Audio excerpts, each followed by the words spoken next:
ইফতারে এবার আমার খুব মজা লাগতেছে, অনেক কিছু আছে, আগের থেকে অনেক আইটেম আছে, এখানে খুব ভালো পরিষ্কার আছে, পরিচ্ছন্নতা না, জিনিসের দাম অনেক কম, আগের থেকে একটু ডিফারেন্স আছে, অত বেশি না, যেরকম ছিল সেরকমই চলতেছে।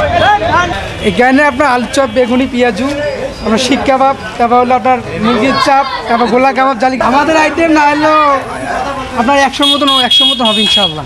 ইনশাল্লাহ আরও আশা করি আসরে আছে, মাগরিব পর্যন্ত ইনশাল্লাহ ইনশাল্লাহ ফাটাফাটি হবে ইনশাল্লাহ। আলহামদুলিল্লাহ প্রথম দিনে মানে খুবই ভালো বেচা কিনা হচ্ছে, তারপর এই যে চলছে ইনশাল্লাহ আলহামদুলিল্লাহ। আমাদের আইটেম তো এই যে চিকেন আইটেম আছে, তারপর পেঁয়াজু, বেগনি, চিকেন শাকলেস, তারপর ডিম, তারপর চিকেন বল, হালিম, বুন্দিয়া, চানা।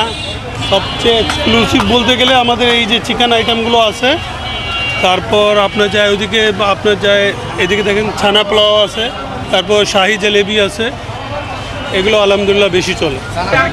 আমাদের আইটেম এখানে জালি কাবাব আছে, ডিম চপ আছে, টিকা আছে, গোলা কাবাব আছে, তারপর এটা মুরগি ফ্রাই আছে, আস্ত মুরগি আছে, বড় বাপের পোলায় খায়, শাহি জিলাপি, মালপোয়া, যে নর্মাল জিলাপি আছে, আর যা আইটেম আছে ছানা পোলাও বলি আমরা, ওইটা আছে, আর আরও অনেক আইটেম আছে যেগুলো নামও আমার জানি। এটা হলো 350 টাকা বড় পিস, 4 পিস বড়গুলো 350, আর এটা হলো 80 টাকা, যে 80 টাকা পিস। এগুলো 80 টাকা পিস। এগুলো আইটেম তো 25 আইটেমের উপরে আছে, সব মিলা।